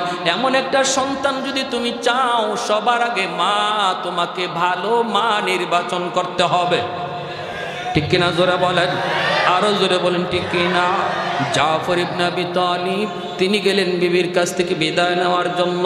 যায় দেখেন বিবি কোরআন তেলাওয়াত করতেছেন। ছোট্ট দুইটা বালক, ছোট্ট দুইটা সন্তান মায়ের পাশে বসে বসে নিরিবিলি কোরআন তেলাওয়াত শুনতেছে। জাফর ইবনে আবি তালিবে গায়ে তো যুদ্ধের পোশাক পরা, হাতের মধ্যে তলোয়ার। এই অবস্থায় তিনি ঘরে যায় ঢুকলেন, ডাক দিয়ে বলেন, বিবি অল্প সময়ের জন্য একটু কোরআন তেলাওয়াত বন্ধ করো, একটু বন্ধ করো। আমার নবী, দয়ার নবী আজকের যুদ্ধে আমাকে 2 নম্বর সেনাপতি নিযুক্ত করেছেন। আমি যুদ্ধের ময়দানে যাচ্ছি গো বিবি, ও বিবি বিদায় দাও, বিদায় দাও। বাচ্চা দুইটারে কোলে নিয়ে আদর করে জাফর তিনি বিদায় নিতে যাবেন। ওই অবস্থায় বিবি ডাক দেয়া কই, স্বামী গ যুদ্ধে যাবেন, কোনো আপত্তি নাই। আমার নবী বলেছেন যুদ্ধে যাবেন, কিন্তু আমি নবীর জবানে শুনেছি যুদ্ধে যাবার আগে মুনাজাত আল্লাহর কাছে কবুল হয়। অগস্বামী আমি একটু হাত উঠাবো, আমি মুনাজাত করব, আর আপনি শুধু আমার সাথে আমিন আমিন বলবেন। এই বইলা বিবি হাত উঠাই দিছে। জাফর ইবনে আবি তালিব কয়, ঠিক আছে তুমি মুনাজাত করো। বিবি 1 নম্বর দোয়াটাই করছে, আল্লাহ ছোট দুইটা বালক, ছোট দুইটা বাচ্চা, অবুঝ নিষ্পাপ, এরাও বাপ মার সাথে হাত উঠায় দিছে। ভাইরা মনে রাখো, মহিলাদের দোয়া কিন্তু আল্লাহর কাছে পুরুষের আগে কবুল হয়। মাঝে মাঝে ঘরে বিবিকে নিয়ে হাত উঠাইয়া বিবিকে বইল, তুমি মুনাজাত করো, আমি তোমার সাথে আমিন বলবো। অথবা নিজে মুনাজাত করো, বিবিরে বলো, বিবি গো তুমি আমিন বলো। নবী বলে মহিলাদের দোয়া পুরুষের আগে আল্লাহর কাছে কবুল হয়। আল্লাহর নবীর সাহাবী তিনি তো হাত বাড়ায় দিছেন, আর বিবি দোয়া করে। 1 নম্বর দোয়া, 3টা দোয়া করছে। প্রথম নম্বর দোয়াটা ছিল, আল্লাহ আজকের যুদ্ধে মুসলমানদের তুমি বিজয় দান কইর। জাফর ইবনে আবি তালিব কয় আমিন। 2 নম্বর দোয়া করছে, আল্লাহ ও মালিক এই যুদ্ধে মুসলমানদের মনোবল তুমি বাড়ায় দিও, সাহস তুমি বাড়ায় দিও। কারণ শুনেছি দুশ্মন হলো 2 লক্ষ, মুসলমান মাত্র 3000। আল্লাহ মুসলমানদের সাহস মনোবল তুমি বাড়ায় দিও, বাড়ায় দিও। জাফর ইবনে আবি তালিব বলেন আমিন। 3 নম্বর দোয়াটা করতেছেন বিবি। 3 নম্বর দোয়াটা করার আগে বিবি কান্না শুরু করছে, কথা বলতে পারে না, কান্দে আর কয়, আল্লাহ আমার 2টা অবুঝ, 2টা শিশু বাচ্চা, এখনো বুঝে না, এখনো শিশু, এখনো বুঝে না, এখনো শিশু। আল্লাহ আমার 2টা অবুঝ বাচ্চার দিকে তাকাইয়া তাদের আব্বারে তুমি গাজী বানাইয়া ফিরত দিয়ে দিও। যেই মাত্রই দোয়া করছে, আল্লাহ আমার স্বামীর জীবিত ফিরত দিও। আমার 2টা বাচ্চার দিকে তাকাইয়া আমার 2টা বাচ্চারে তুমি এতিম বানাও না, বানাও না। সাথে সাথে জাফর ইবনে আবি তালিব মুনাজাতের হাতটা তিনি ছাইড়া দিছেন, আমিন বলেন নাই।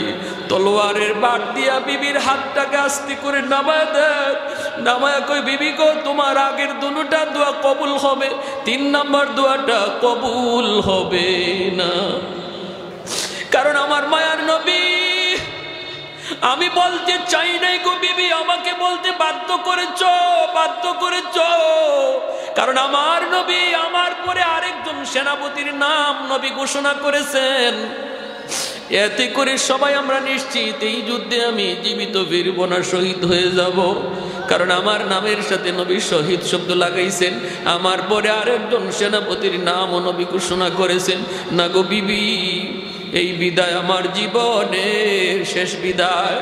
জান্নাতে আল্লাহর সাথে, আল্লাহর সামনে সাক্ষাৎ হবে, আমাকে বিদায় দাও, বিদায় দাও। এই বইলা বাচ্চাগুলির চুমু খাইয়া, বাচ্চাগুলির চোখের পানিটা মুইসা জাফর ইবনে আবি তালিব জিহাদের ময়দানে রওনা দিলেন। 3 জনই টাটকা যুবক, 3 জনই টাটকা যুবক ছিলেন। যৌবনের তাগরাত, যৌবনের পুরা চাহিদা ছিল তাদের। এই যৌবন কালটা আমার আল্লাহ রসুলকে খুশি করার জন্য কিভাবে নিশ্চিত মরণ জানার পরেও সামনের দিকে আগাইতেছেন। আব্দুল্লাহ ইবনে রাওয়াহা 3 নম্বর সেনাপতি। নবী বলেন, আব্দুল্লাহ যাও বিদায় নিয়ে আসো। কে সে আব্দুল্লাহ ইবনে রাওয়াহা? মাত্র ওই দিন তার বিবাহ হয়েছে, নতুন বিবির সাথে এখনো সাক্ষাৎ হয় নাই, এখনো বিবির চেহারা আব্দুল্লাহ দেখে নাই। বিবি ও স্বামীর চেহারাটা দেখেন নাই। বিবাহের আসরের মধ্যেই খবর গেছে মায়ার নবী তোমাকে মদিনার মসজিদে ডাকেন। আব্দুল্লাহ ইবনে রাওয়াহা আগ্ধ হয়ে গেছে, বিবাহ হয়ে গেছে, আন্দর রুমে ঢুকবেন, বিবিকে দেখবেন। ওই মুহূর্তে বিবির চেহারা দেখার আগেই নবীর ডাক এসে গেছে। আব্দুল্লাহ কয় না গো, আমার বিবির চেহারা আমার কাছে বড় নয়, আমার নবীর চেহারা বড়। আমার বিবির চেহারা আমার কাছে দামি নয়, মায়ার নয়, আমার কাছে জীবনের চেয়ে আমার বেশি মায়ার হলো আমার নবীর চেহারা। না না, আন্দরের ভিতরেও যাওয়া যাবে না। এখান থেকেই তিনি মদিনার মসজিদে চলে আসলেন।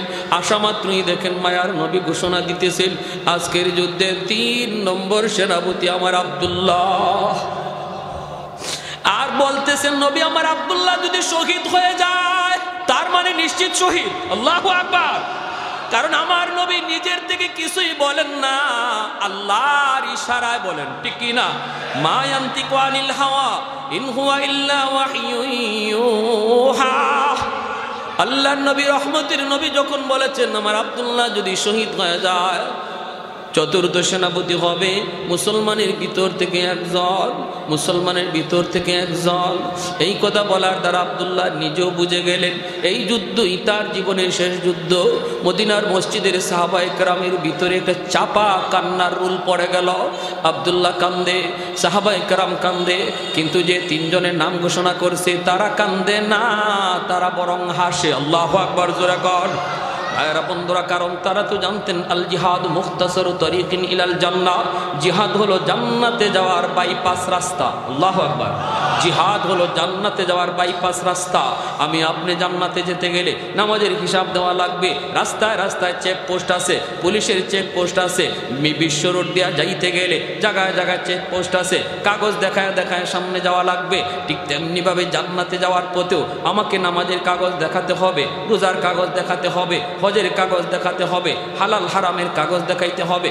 কিন্তু আল্লাহর নবী রহমতের নবী বলেন একজন মুজাহিদ আল্লাহর রাস্তায় যে শহীদ হয়েছে সে যখন জান্নাতে যাবে আল্লাহ বলবে তুমি বাইপাস আসো, পুলিশ যেদিকে নাই ওই দিকে আসো, বাইপাস আসো বিশ্ব রোড বাদ দিয়া।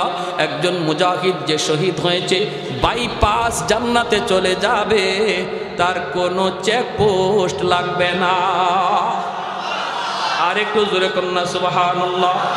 আহাদুন লাইসা কামিসলি সামাদুন লাইসা কাফাদলি লিমানিল মুলকু তুগুই তু সাজাওয়ার খুদাই, লিমানিল মুলকু তুগুই তু সাজাওয়ার খুদাই, তু খুদাবন্দ ইয়ামিনি তু খুদাবন্দ ইয়াসারি, তো খুদাবন্দ জমিনি তো খুদাবন্দ সমাই, তো রহিমি তো করিমি তো সমিঈ তো বসিরি, তো মুইদ্দি তো মুযিল্লি তো মালিকিল আরশি বজাই, বরি আজ খুরদন ও খুফতন বরি আজ তহমত মরদন, বরি আজ বিম উমিদি বরি আজ রঞ্জ বালাই।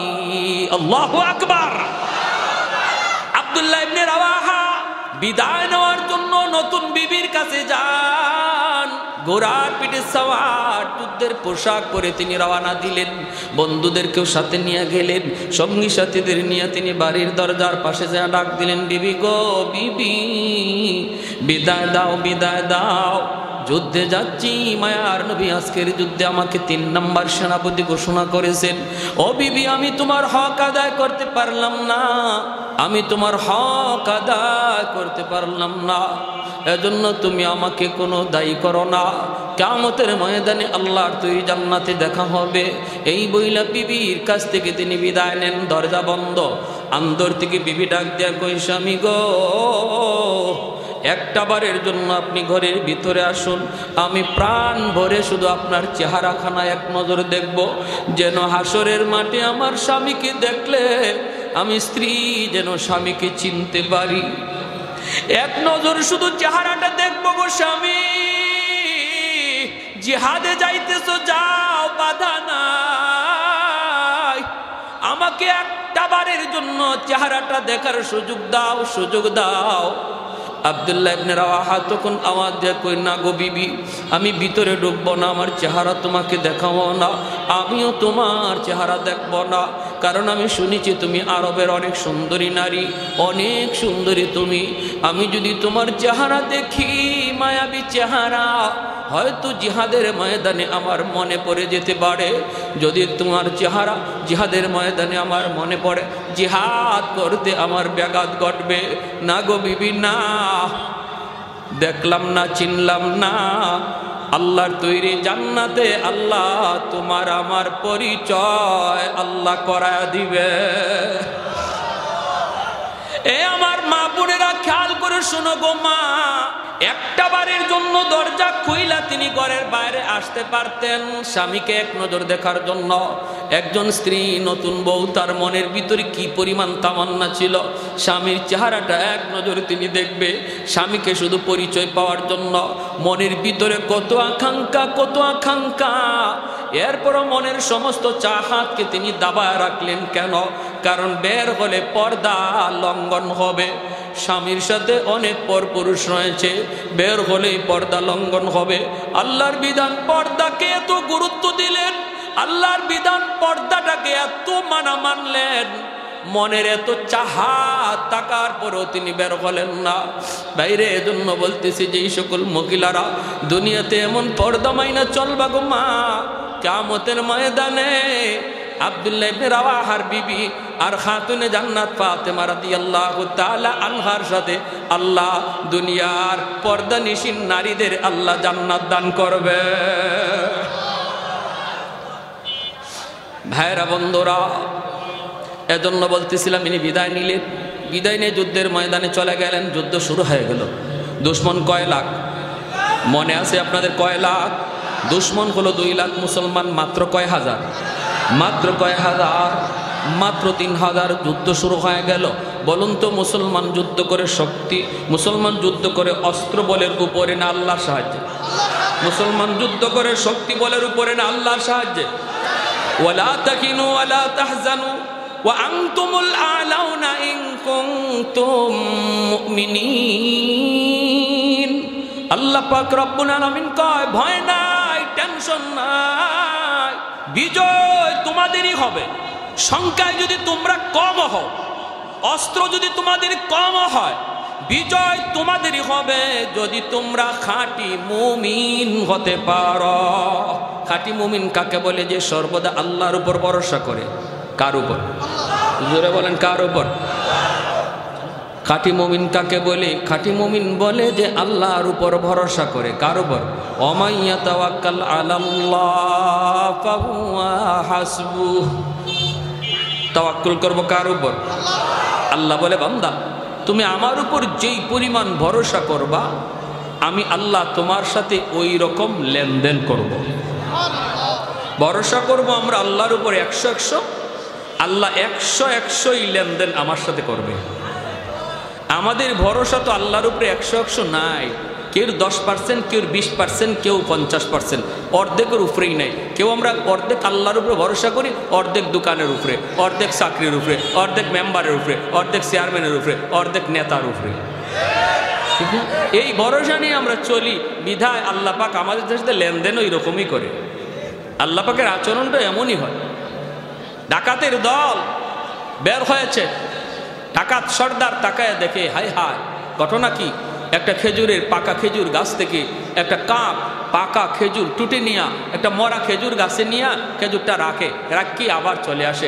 আইসা আরেকটা খেজুর মুখে নেয়, নিয়ে আবার মরা খেজুরটার কাছে যায়, যাইয়া সে আবার এখানে নিয়ে আনে রাখে। ডাকাত সর্দার কয়, ঘটনা কি? এখানে তো বোঝা দরকার আছে আমার। ডাকাত সর্দার খেজুর গাছে ভাইয়া ভাইয়া উঠলো, ওইটা দেখে আল্লাহু আকবার, একটা অন্ধ সাপ, একটা অন্ধ সাপ, চোখে দেখে না। এই সাপটা এখানের মধ্যে বসা, এই সাপ অন্ধ তো, বের হইয়া রিজিক কেমনে তালাশ করবে? চোখে তো দেখে না। এজন্য আল্লাহ একটা কাককে নিযুক্ত করেছেন। এই কাক পাকা খেজুর আইনা আইনা সাপের মুখে দিতেছে। সুবহান আল্লাহর নাম রাজ্জাক, ঠিক কিনা? আমাদের কেমন বিশ্বাস, সাপটা পুরাপুরি আল্লাহর উপর তাওয়াক্কুল করছে, আল্লাহ তুমি ছাড়া আমার কেউ নেই, আমারও তো আর খাওয়ানোর কেউ নেই। আল্লাহ কয় তুই আমার উপরে যেরকম ভরসা করছো আমি এরকম ব্যবহার করতেছি। সাথে সাথে ডাকাত সর্দার এই গাছ থেকে নামলো, নামে ডাকাত সব দেখে ডাকলো, ডাক্কা বলতেছে শোনো, একটা মরা একটা অন্ধ সাপকে যদি আল্লাহ পাক কাকরে তার খাদিম বানায় খাওয়ানোর ব্যবস্থা করতে পারে, আমরা তো আশরাফুল মাখলুকাত, সৃষ্টির শ্রেষ্ঠ জীব, আমরা রিজিকের জন্য কেন হারাম পথে ঘুরবো? আমরা আমাদের রিজিকের জন্য কেন হারাম পথে হাঁটবো? আজকে থেকে তওবা করলাম, আর ডাকাতি করব না। ওই যুগের তারা সমস্ত ডাকাত, ওই যুগের সবাই আল্লাহর ওলি হয়ে গেছে, আল্লাহর ওলি হয়ে গেছে। আর আজকে আমাদের বিশ্বাস, হায় রে আমি এই চিটারিটা না করলে চলবে না আমার সংসার, এই বাটপারিটা না করলে আমার সংসার চলবে না। আল্লাহ কইতে তোরে বাটপারি করাই তোরে কবর পর্যন্ত নেওয়াইমু, ঠিক না? আমরা এইরকম মনে করতেছি এই ব্যবসার মধ্যে মিথ্যা কথা না বললে আমার লাভ হবে না। আল্লাহ বলে তাহলে তোর জীবনে মিথ্যা কথাই তোর শেষ পর্যন্ত চলবে। আর তুই যদি এটা বলতে যে না আমি সত্য কথা কইয়া ব্যবসা করবো, রিজিকের মালিক কে? আল্লাহ বলতেন বান্দা তোরে সত্যের উপরে রাইখে আমি আল্লাহ কবরে নিব, রিজিকের ব্যবস্থাও আমি আল্লাহই করব।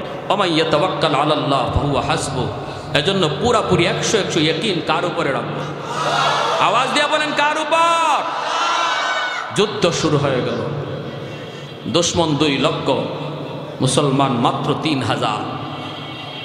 সেনাপতি 3 জনের নাম ঘোষণা করা হয়েছে, আর 4র্থ নম্বর সেনাপতির নাম নবী ঘোষণা করেন নাই। তবে আল্লাহর নবী বলছেন 4র্থ সেনাপতি আল্লাহর তলোয়ারের ভিতর থেকে একজন হবে যার হাতে আল্লাহ এই ঐতিহাসিক বিজয় দান করবে। 4র্থ সেনাপতির হাতে নবী বলেছেন বিজয় আসবে, মুতার যুদ্ধের, ঐতিহাসিক মুতার যুদ্ধের। আমার ভাইয়েরা বন্ধুরা, প্রথম সেনাপতি যায়েদ ইবনে হারেসা, নবীজির পালক পুত্র, ঠিক না? আমার আপনার নবীর ছেলে সন্তান কেউ তো বেঁচে নাই, সবাই তো অল্প বয়সে শিশুকালে মারা গেছেন। 3 জন ছেলে সন্তানের 3 জন শিশুকালেই মারা গেলেন। এরপরে আল্লাহ নবীর একজন পালক পুত্র ছিলেন যায়েদ ইবনে হারেসা। কে সেই যায়েদ ইবনে হারেসা? ইয়ামেন যার বাড়ি, ইয়ামেন হলো যায়েদ ইবনে হারেসার বাড়ি রে। এই ইয়ামেন থাকা অবস্থায় 10 বছরের বালক যায়েদ একদিন মায়ের সাথে তিনি নানার বাড়িতে বেড়াইতে যাচ্ছেন। রাস্তার মধ্যে ডাকাতের হাতে তিনি অপহরণ হয়ে গেলেন। অপহরণ করে ডাকাতের দল তাকে নিয়ে আসলো মক্কার উকাজ নামক বাজারে। এই বাজারে তারা বিক্রি করবে। কে কিনবে? যায়েদ ইবনে হারেসাকে। অনেক চড়া দাম ডাকাতের দল চাইতে লাগলো। ওই সময়ে মক্কার ধনী মহিলাদের ভিতরে একজন ছিলেন আম্মা জান খাদিজাতুল কুবরা রাদিয়াল্লাহু তাআলা আনহা। তিনি ছিলেন মক্কার ধনী মহিলাদের ভিতর থেকে একজন। সম্পদের অভাব নাই, চতুর্দিকে তার ব্যবসা বাণিজ্য ছড়ায় ছিটায় ছিল। আম্মা জান খাদিজাতুল কুবরা তখনও মুসলমান হন নাই, আমার নবীর সাথে বিবাহ বন্ধনে আবদ্ধ হন নাই।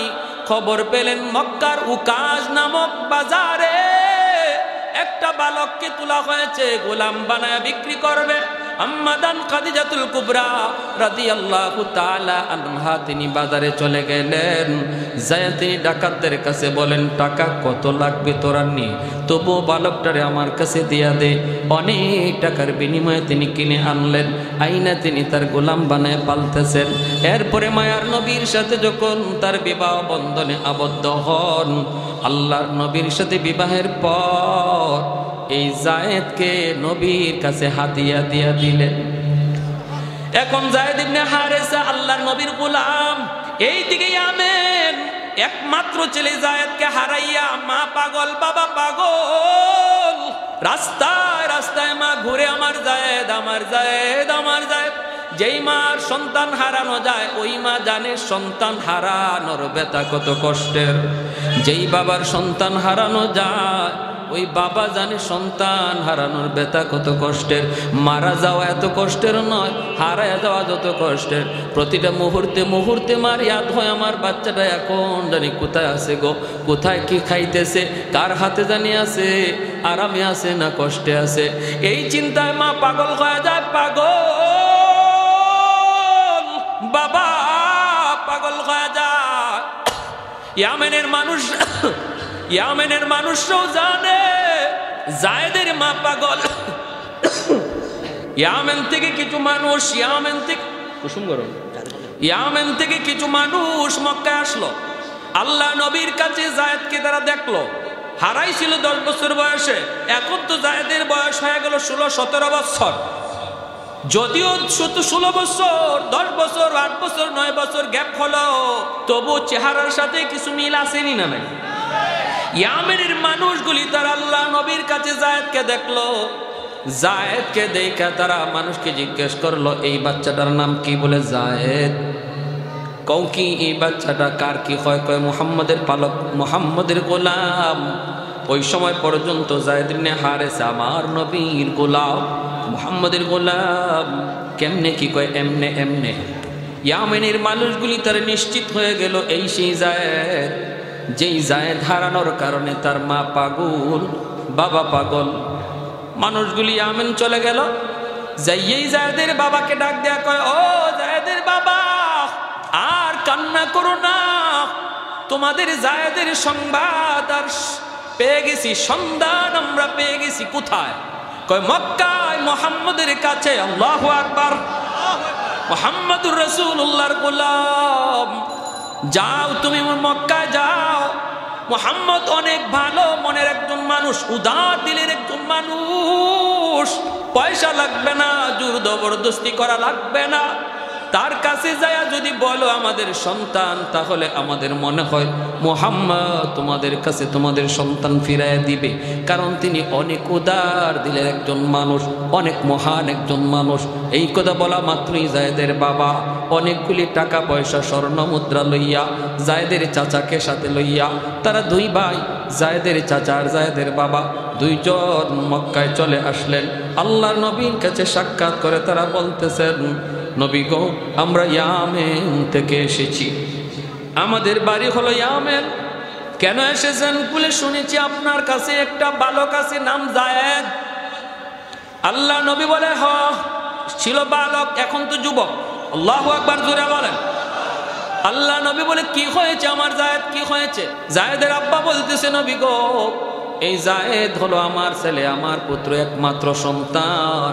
10 বছর বয়সে আমার জায়েদ ডাকাতের হাতে অপহরণ হয়েছিল।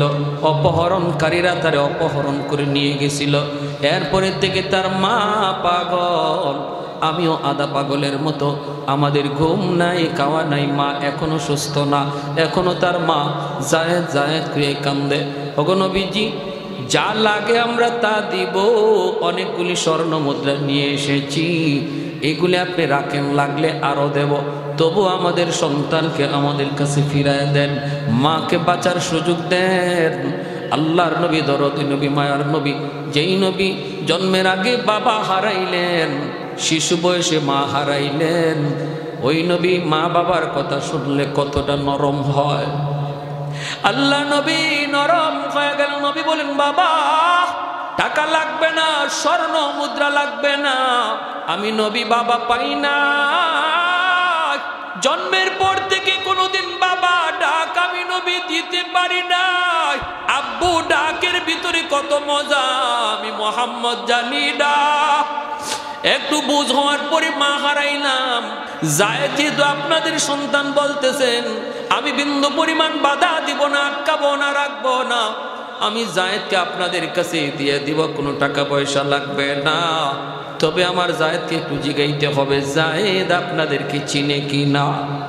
আল্লাহ নবী ডাক দিলেন, পাশের রুমেই ছিলেন জায়েদ। নবী ডাক দিলেন, বাবা জায়েদ, জায়েদ ইবনে হারেসা। আল্লাহ নবীর ডাক শোনা মাত্রই ঘরের ভিতরে ঢুকে তিনি তাকায় দেখেন, পাশেই দাঁড়ায় আছেন, নবীর পাশেই বসা আছেন 2 জন মানুষ। একজনের চেহারার দিকে তাকায় তিনি জায়েদ চিনে ফেলেছেন, ইনি আমার 10 বছর আগে হারানো বাবা, ইনি আমার চাচা। জায়েদ চিনে ফেলেছেন, বাবাকে চিনে ফেলেছেন, চাচাকে চিনে ফেলেছেন। আল্লাহ নবী রহমতের নবী বলেন, জায়েদ তুমি কি ওদেরকে চিনছ? জায়েদ কয়, নবী গো আমি চিনে ফেলেছি, ইনি আমার আব্বা, ইনি আমার চাচা। আল্লাহ নবী বলে, জায়েদ তুমি যে হারায় গেছিলা, তোমাকে ডাকাতের দল যে অপহরণ করে নিয়ে এসেছে, কোনো দিন আমি নবীর কাছে তুমি তো বলো নাই রে জায়েদ। জায়েদ বলে নবী গো কেমন করে বলবো? কেন আমি বলবো? কারণ মায়ের আদর, বাবার আদর, সমস্ত আদর আমি আপনার কাছে পাইছি। মা হারানোর ব্যথা, বাবা হারানোর ব্যথা, মা হারানোর ব্যথা, বাবা হারানোর ব্যথা, মা বাবার অভাব তো আমি টের পাই নাই। আল্লাহ নবী রহমতের নবী কই জায়েদ এমন কথা বলে না, বাবা বাবা তো বাবাই, মা তো মা।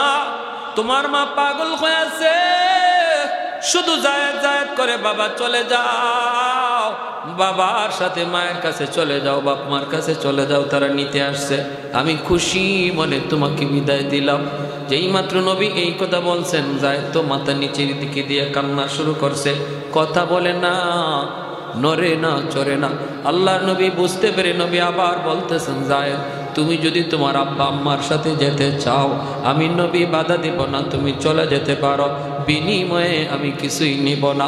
আর যদি আমি নবীর সাথে তুমি থাকতে চাও, আমি তোমাকে আমার বুকে আগলাইয়া রাখবো। আল্লাহু আকবার, জোরে কর। আর যদি তুমি আমি নবীর সাথে থাকতে চাও, আমি তোমাকে আমার বুকে আগলাইয়া রাখবো। যেই মাত্র নবী দুটা অপশন দিয়া দিছেন, এমনি জায়েদ মাথাটা উপরের দিকে উঠাইয়া চোখের পানিটা মুইসা কয়, নবী গো, ওগো মায়ার নবী, আমি সিদ্ধান্ত নিয়েছি, হারানো বাপ মা পাইও আমি বাপ মার কাছে যাইতে রাজি না। আমি সারা জীবন আমার মায়ার নবীর কদমে থাকতে চাই। কেমন দরদি নবী ছিলেন আমার, কেমন দরদি নবী। বাপ মা পায়েও সন্তান বাপ মার কাছে যাইতে চায় না, নবীর কাছে থাকতে চায়। আল্লাহু আকবার, জোরে কর। কাউনাইনে মুখতারে খোদা তুমকো বানায়া, কাউনাইনে মুখতারে খোদা তুমকো বানায়া, উম্মত কা নিগাহবান খুদা तुमको बनाया, उम्मत का निगाहबान खुदा तुमको बनाया। मौला मेरा आका मेरा रहमत की नबी है, ताजदार मदीना है तो माहे अरबी है। अशजार ने देते हैं नबूवत के शहादत, तशकीक कमर में है तो अंगुल की इशारा। अल्लाहु अकबर, जोरे बोली अल्लाहु अकबर। একটু জবান খুলে জিকির করি, লা ইলাহা ইল্লাল্লাহ, লা ইলাহা ইল্লাল্লাহ, লা ইলাহা ইল্লাল্লাহ।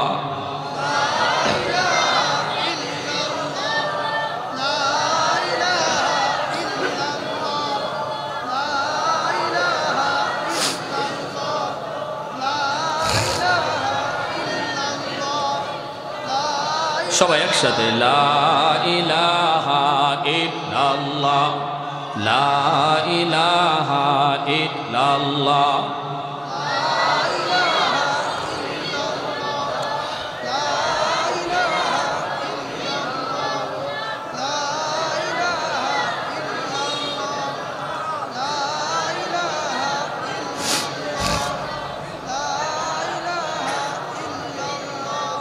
अल्लाहु रब्बुना मुहम्मद नबियुना, अल्लाहु रब्बुना मुहम्मद नबियुना।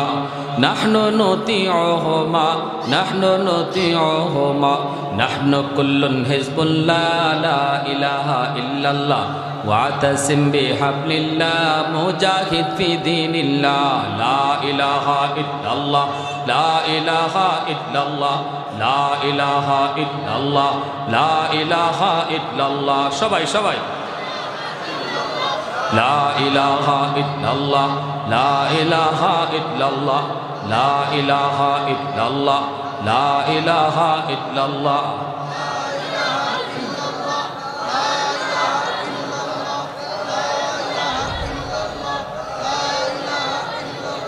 नुकीमु फी दीनिल्लाह, ला इलाहा इल्लल्लाह वातसिम बिहब्लिल्लाह, मुजाहिद फी दीनिल्लाह।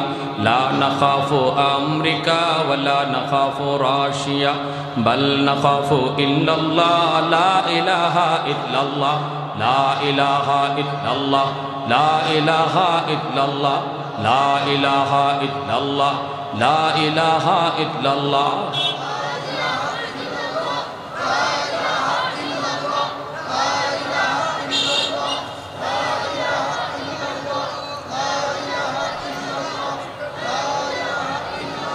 লা ইলাহা ইল্লাল্লাহু মুহাম্মাদুর রাসূলুল্লাহ। জোরে সুরে বলি সাল্লাল্লাহু আলাইহি ওয়াসাল্লাম। যেই মাত্র যায়েদ ইবনে হারেসা তিনি বললেন, ইয়া রাসূলুল্লাহ, আমি সিদ্ধান্ত নিয়েছি, আমার মনকে জিজ্ঞেস করেছি, আমার মন বলে বাকি জীবন নবীর সাথেই থাকতে চাই। দ্বীনের নবী, মায়ের নবী, রহমতের নবী বসা ছিলেন, নবী দাঁড়ায় গেলেন। যায়েদের বাবা দৌড় দিয়া যায়েদকে বুকে জড়ায় কয়, বাবা কি সিদ্ধান্ত তুমি দিলা রে বাবা? একবারও কি মার কথা ইয়াদ হলো না, একবারও কি বাবার কথা ইয়াদ হলো না? যায়েদ বলতেছে, বাবা ও বাবা, তুমি কি চাও না গো বাবা? তোমার সন্তান আরামে থাকুক, সুখে থাকুক, শান্তিতে থাকুক। সকল পৃথিবীর বাপ মা চায় সন্তান সুখে থাকুক, আরামে থাকুক। ও বাবা, তুমি বিশ্বাস করো, বাপ মার কাছে থাকলেও আমি এত আরাম, এত সুখ পাবো না যতটা সুখ আমি মায়ার নবীর কাছে থাকলে পাবো। এই কথা বলা মাত্রই যায়েদের বাবা যায়েদকে বুকে জড়ায় দইরা কপালে চুমু খায় আর বলে, বাবা তাহলে আমার বুঝ হয়ে গেছে রে বাবা, কতটা আরামে তুমি নবীর কাছে ছিলা। ঠিক আছে, আমি যাই তোমার মাকে বলবো, আর মাঝে মাঝে আমরা বাপ মা নবীর দরবারে আইসা তোমাকে দেখে যাব, আর আমরা নিজেরা খুশি মনে নবীর কাছে তোমাকে রেখে গেলাম। আমরা মা, আমরা বাবা মাঝে মাঝে আইসা তোমারে দেখব, তুমি নবীর কাছে থাকো। সেই যায়েদ আল্লাহর নবী উইঠেই বুকে লইয়া, নবী বুকের মধ্যে জড়ায় ধরে একটা দৌড় দিয়া নবী ঘর থেকে বের হয়ে গেছে। বের হয়ে এক দৌড়ে সাফা পাহাড়ের উপরে গিয়ে উঠলেন।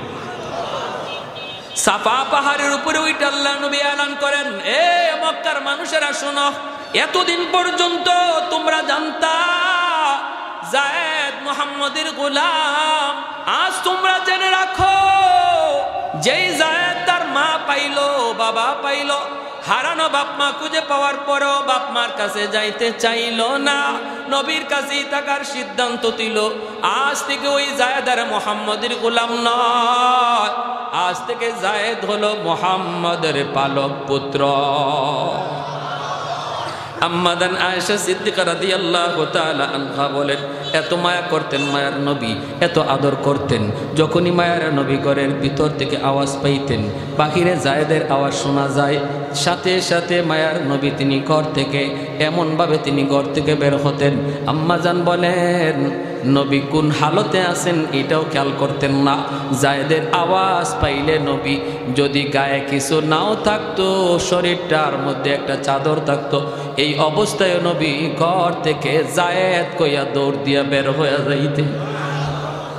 আম্মাজান বলতেছেন নবী যায়েদ ইবনে হারেসারে এত মায়া করতেন, খালি আওয়াজটা পাইছেন আমার যায়েদ আইছে এই কথা কইয়া নবী আমাদের কাছ থেকে এইভাবে দৌড় দিতেন, কোন হালতে আছেন এটারও খেয়াল থাকতো না। সেই কলিজার টুকরা সন্তানটারে মায়ার নবী মুতার যুদ্ধের 1 নম্বর সেনাপতি বানাইছেন। এবং জানেন এই যুদ্ধে যায়েদ জীবিত ফিরবে না, যায়েদ শহীদ হয়ে যাবে। যুদ্ধ শুরু হয়ে গেল, প্রথম সেনাপতি যায়েদ ইবনে হারেসা, মনে আছে? মনে আছে? মুসলমান যুদ্ধ করে শক্তি বলের উপরে না আল্লাহর সাহায্যের উপর? অস্ত্রের উপরে না আল্লাহর সাহায্যের উপর? আমরা তো আমাদের মূল অস্ত্রের কথা ভুলে গেছি, আসল অস্ত্র ভুলে গেছি। নকলিয়া টানাটানি, উম্মতে মুহাম্মদী নকলিয়া টানাটানি। অস্ত্র সংগ্রহ করো, কিন্তু মূল অস্ত্র আমাদের এই আসবাব নয়, মূল অস্ত্র হলো আল্লাহর সাহায্য, আল্লাহকে খুশি করা। আল্লাহ যদি আমাদের উপর খুশি থাকে তাহলে দুশ্মনের হাতে থাকবে 147, আমাদের হাতে থাকবে ইটের টুকরা, ইটের টুকরা। ঠিক কিনা জোরে কন? আল্লাহ যদি আমাদের উপর খুশি থাকে, ওদের হাতে থাকবে অত্যাধুনিক অস্ত্র, আমাদের হাতে থাকবে মাটির চাকা। আল্লাহ এই মাটির টুকরাকে অ্যাটম বোমা বানায় দেবেন। ঠিক কিনা জোরে কন? এটা আল্লাহ পারে না? বদরের যুদ্ধে মাত্র 313 জন সাহাবী, 8টা তলোয়ার, বাকিদের হাতে খেজুরের ডাল। এই খেজুরের ডালকে আল্লাহ তলোয়ার বানায় দিয়েছে। যে যে দিক দিয়ে খেজুরের ডাল দিয়ে আঘাত করছে, তলোয়ারে যা না করে ডালে এর চেয়ে বেশি করছে। আবু জাহেলরে যে 2 বাচ্চা খেজুরের ডাল দিয়ে গুতা দিছে, এই খেজুরের ডাল আবু জাহেলের বডি ছিদ্র হইয়া মাটির ভিতরে গিয়ে ঢুকছে। কি বুঝলেন? হ্যাঁ, তাহলে বোঝা গেল আমরা আমাদের মূল পাওয়ার ভুলে গেছি, আল্লাহকে খুশি করা। আল্লাহ আমাদের উপরে নারাজ। এই মুহূর্তে আমাদের সবচেয়ে বড় করণীয় হলো আল্লাহকে খুশি করা। যদি আল্লাহকে খুশি করতে পারি, তাহলে আমাদের অস্ত্র কি পরিমাণ আছে এটা দেখা লাগবে না। আমরা ময়দানে দাঁড়ায় থাকবো, শুধু দাঁড়ায় থাকবো, মূল অ্যাকশনে যাবেন আল্লাহ নিজে। আল্লাহ তার নবীকে বলতেছেন, বন্ধু তুমি মারছো না, আমি আল্লাহ মারছি। আল্লাহ বলতেছেন আমার আপনার নবীরে, বন্ধু বদরে তুমি মারছো না তো, মারছি তো আমি আল্লাহ, তোমারে সামনে সাইনবোর্ড বানায় রাখছি। এজন্য যতগুলা বন্দী হয়েছে, 70 জন মার্কা মারা কাফির বদরে নিহত 70 জন বন্দী যারা বন্দী হয়েছে, এরা প্রত্যেকেই এরকম জবানবন্দি দিছে। জবানবন্দি দিয়ে কয় তোমরা আমার আরে বন্দি করো নাই তো, বন্দি করছে কেডা? কয় ভাই কি যুদ্ধ করব, খালি রওনা দিছি, তোমাকে একজনের উপরে হামলা করব। হঠাৎ করে দিকে আসমান থেকে ঘোড়ার উপরে সোয়ার হইয়া, সাদা পোশাক, সাদা জুব্বা, তলোয়ার লইয়া আমার ঘোড়ার সামনে খাড়াইয়া আমার গাড়ির মধ্যে ধরছে। কয় তলোয়ারটা ফালাই দে, নাইলে একবার আলাদা করে ফেলবো। কয় খালি রেডি হয়েছি, তীর মারবো, এমনি দিকে আমার পিছনে কে গুতা মারা। কয় পিছনে চাইলাম, দেখি সাদা পোশাক, সাদা জুব্বা। নবীর চাচা হযরত আব্বাস রাদিয়াল্লাহু তাআলা আনহু, বদরের যুদ্ধে আমার নবীর আপন চাচা, আবু জাহেলের পক্ষে। হযরত আব্বাস রাদিয়াল্লাহু তাআলা আনহু নবীজির বিপক্ষে, পরে উনি কালেমা পড়ে মুসলমান হয়েছেন। সে আব্বাস রাদিয়াল্লাহু তাআলা আনহু ওনাকে আব্দুল্লাহ ইবনে মাসউদ রাদিয়াল্লাহু তাআলা আনহু বন্দি করে নবীর সামনে আনছেন। আল্লাহ নবীর কাছে আনার পরে নবীকে আব্বাস রাদিয়াল্লাহু তাআলা আনহু বলতেছে, ভাতিজা মুহাম্মদ, তুমি কি মনে করো তোমার আব্দুল্লাহ আমারে এইভাবে বন্দি করে নিয়ে আইছে? নবী বলেন, চাচা এই তো দেখতেছি তো, তাই আমার আব্দুল্লাহ আপনারে নিয়ে আসছে। এমনি নবীর চাচা আব্বাস বলেন, ভাতিজা তোমার চাচারে ভুলে গেছে, তোমার সাহাবী এমন আব্দুল্লাহ 10 জনও তো তোমার চাচারে তোমার কাছে বন্দি করে আনার মতো না। আল্লাহ নবী বলতেছে, চাচা আমারও তো এমনটাই মনে হইতেছে, আব্দুল্লাহ আপনারে কেমনে ক্যাপচার করলো? এমনি হযরত আব্বাস রাদিয়াল্লাহু তাআলা বলে, ভাতিজা আব্দুল্লাহ না, ওই মানুষটা কই? একটু আগে যে এখানে বসা ছিল, আমি তার দিকে তাকাইতেছিলাম, সে কোথায় গেল? আল্লাহ নবী বলে, চাচা ইনি তো মানুষ না, ইনি জিব্রাইল আমিন। হযরত আব্বাস রাদিয়াল্লাহু তাআলা বলে, ভাতিজা ইনি আমাকে গ্রেফতার করেছে, আমি দেখেছি কে আমাকে গ্রেফতার করেছে, ছিল তোমার সাহাবী আব্দুল্লাহ। আল্লাহু আকবার, জোরে কোন। আমরা সেই জাতি, ঠিক কিনা জোরে বলেন? আমরা সেই জাতি, আমরা সেই ইতিহাস ভুলে গেছি। সেই ইতিহাস ভুলে যাওয়ার কারণে আমাদের কপালে এত দুর্গতি। এদিকে একজনে লাথি মারে, এদিক থেকে আরেকজনে লাথি মারে, আর আমরা ফুটবল হইয়া নাচতেছি, নাচাইতেছে, আমাদেরকে নাচাইতেছে। আর্জেন্টিনা আর ব্রাজিল দিয়ে একবার নাচাইয়া গেছে না? যখন আমরা আর্জেন্টিনা ব্রাজিল নিয়ে নাচি, তখন ফিলিস্তিনের জমিনে আমার মুসলমান ভাই বোনের রক্ত ঝরে। ফিলিস্তিনের জমিনে তখন রক্ত ঝরে। আমি আপনি খেলা দেখি, ইসরায়েলি হায়েনারা খেলা দেখে না, মুসলমানের ঘরে ঢুকে ঢুকে হত্যা করে। কিসে ফালায় রাখলো আমাদেরকে? ধাঁধার মধ্যে ফালায় রাখলো।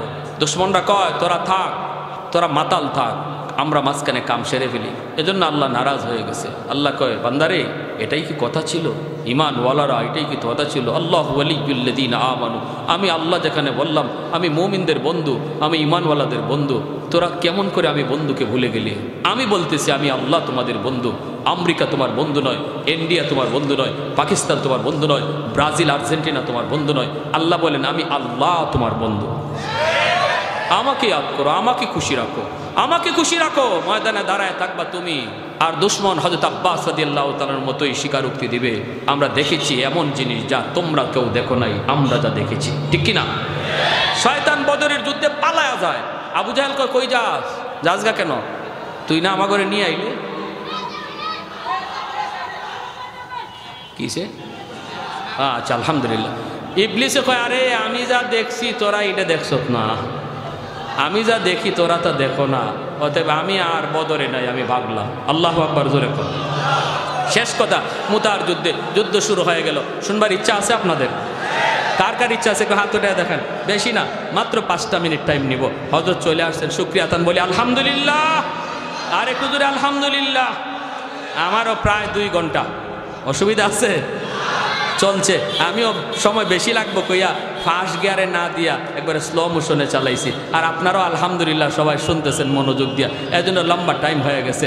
আমি যে কথা বলতেছিলাম, প্রথম সেনাপতি যায়েদ ইবনে হারেসা রাদিয়াল্লাহু তাআলা আনহু, আল্লাহ নবী বলে আমার যায়েদ যুদ্ধ শুরু করেছে। পতাকা যায়েদের হাতে যুদ্ধ করতে করতে যায়েদ ইবনে হারেসা শহীদ হয়ে গেলেন। সেনাপতির পতাকা আসলো জাফর ইবনে আবি তালিবের হাতে। জাফর ইবনে আবি তালিব যুদ্ধ করতেছেন, ডান হাতে পতাকা, ডান হাতটা দুশ্মন কেটে ফেলেছে, বাম হাতেকে পতাকা ধরে নিছেন, মাটিতে পড়তে দেন না। বাম হাতটাও দুশ্মন কেটে ফেলেছে, কামড় দিয়ে পতাকাটা ধরে রাখছেন, মাটিতে পড়তে দেন না। আল্লাহর নবী মসজিদে নববীর মধ্যে টিভির পর্দার মতো নবীর সামনে যুদ্ধের হালচাল। জিবরাইল